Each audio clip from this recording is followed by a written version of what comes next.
Iran America যুদ্ধ থামাতে কিভাবে সফল হলো পাকিস্তান?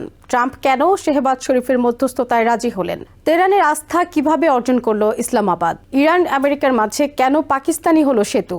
শেহবাজ শরীফ কি পাকিস্তানকে বিশ্ব কূটনীতির কেন্দ্রে আনলেন? আপনারা দেখছেন টিভিএন 24 নিউজ নেটওয়ার্ক। সবশেষ আপডেটে স্বাগত জানাচ্ছি আমি মৌসুম ইসলাম। 4 মাসের রক্তক্ষয়ী সংঘাতের পর আমেরিকা ও ইরানের মধ্যে সমঝোতার ঘোষণায় বিশ্বজুড়ে স্বস্তি ফিরলেও এই চুক্তির পেছনে সবচেয়ে আলোচিত নাম হয়ে উঠেছে পাকিস্তান।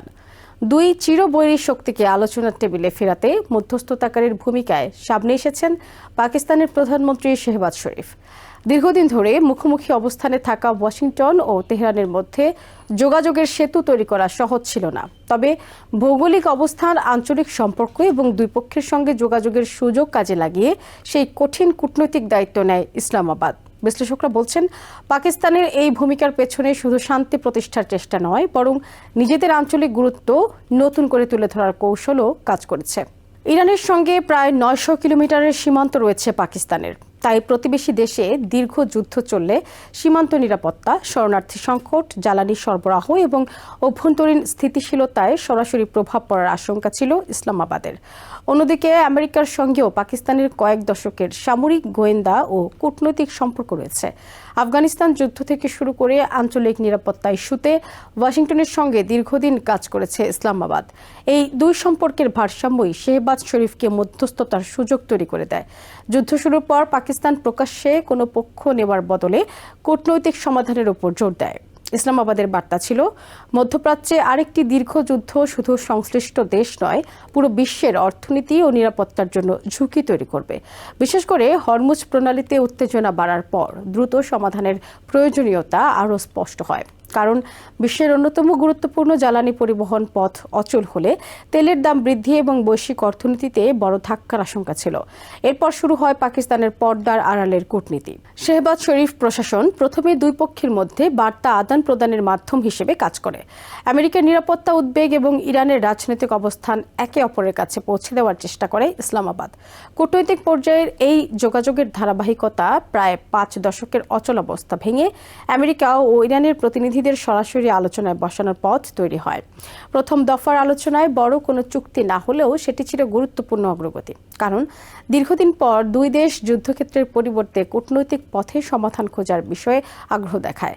এরপর পাকিস্তান একা নয়, বরং কাতার, সৌদি আরব এবং তুর্কির সঙ্গে সমন্বয় করে মধ্যস্থতা প্রক্রিয়া এগিয়ে নেয়। মধ্যস্থতাকারীরা যুদ্ধবিরতি, ইরানের পারমাণবিক কর্মসূচি, নিষেধাজ্ঞা প্রত্যাহার এবং আঞ্চলিক নিরাপত্তার মতো জটিল বিষয়গুলো নিয়ে দুই পক্ষের অবস্থানের ব্যবধান কমানোর চেষ্টা করেন। দীর্ঘ আলোচনার পর অবশেষে শেহবাজ শরীফ ঘোষণা দেন, আমেরিকা ও ইরান সামরিক অভিযান বন্ধ করে একটি শান্তি কাঠামোয় সম্মত হয়েছে। তিনি জানান, এই সমঝোতার মাধ্যমে সব ফ্রন্টে সংঘাত বন্ধের পথ তৈরি হয়েছে এবং আনুষ্ঠানিক চুক্তির আগে আরও কারিগরি আলোচনা হবে। এই সাফল্যের জন্য আমেরিকা ও ইরানের নেতৃত্বকে ধন্যবাদ জানান পাকিস্তানের প্রধানমন্ত্রী। পাশাপাশি কাতার, সৌদি আরব এবং তুর্কির অবদানকেও গুরুত্বপূর্ণ বলে উল্লেখ করেন তিনি। বিশ্লেষকদের মতে এই চুক্তি পাকিস্তানের জন্য বড় কূটনৈতিক জয়, কারণ সাম্প্রতিক বছরগুলোতে অর্থনৈতিক সংকট ও অভ্যন্তরীণ রাজনৈতিক অস্থিরতার কারণে আন্তর্জাতিক অঙ্গনে চাপের মুখে ছিল ইসলামাবাদ।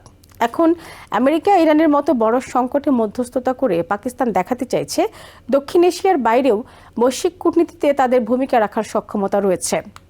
একই সঙ্গে এটি শেহবাজ শরীফের জন্য বড় রাজনৈতিক অর্জন হিসেবে দেখা হচ্ছে। দেশের ভেতরে নানা চ্যালেঞ্জের মধ্যেও আন্তর্জাতিক মঞ্চে নিজেকে একজন কার্যকর মধ্যস্থতাকারী হিসেবে তুলে ধরার সুযোগ পেয়েছেন তিনি। তবে বিশেষজ্ঞরা সতর্ক করছেন, চুক্তির ঘোষণা মানেই সংকটের শেষ নয়। আমেরিকা ও ইরানের মধ্যে কয়েক দশকের অবিশ্বাস, পারমাণবিক কর্মসূচি নিয়ে বিরোধ এবং মধ্যপ্রাচ্যে প্রভাব বিস্তারের প্রতিযোগিতা এখনও বড় বাধা। তাদের মতে পাকিস্তানের সবচেয়ে বড় পরীক্ষা হবে এখন এই যোগাযোগের পথ ধরে রাখা এবং দুই পক্ষকে চূড়ান্ত রাজনৈতিক সমাধানের দিকে এগিয়ে নেওয়া। কারণ যুদ্ধ থামানো ছিল প্রথম ধাপ। স্থায়ী শান্তি নিশ্চিত করতে প্রয়োজন হবে দীর্ঘমেয়াদী আস্থা, ছাড় এবং ধারাবাহিক কূটনীতি। তাই এখন নজর শুধু আমেরিকা বা ইরানের দিকে নয়, বরং ইসলামাবাদের দিকেও। পাকিস্তানের মধ্যস্থতায় শুরু হওয়া এই শান্তির পথ শেষ পর্যন্ত মধ্যপ্রাচ্যের নতুন অধ্যায় তৈরি করতে পারে কিনা। নিউ ইয়র্ক থেকে সম্প্রচারিত টিভিএন 24 টেলিভিশন বিশ্বজুড়ে বাঙালির কণ্ঠস্বর।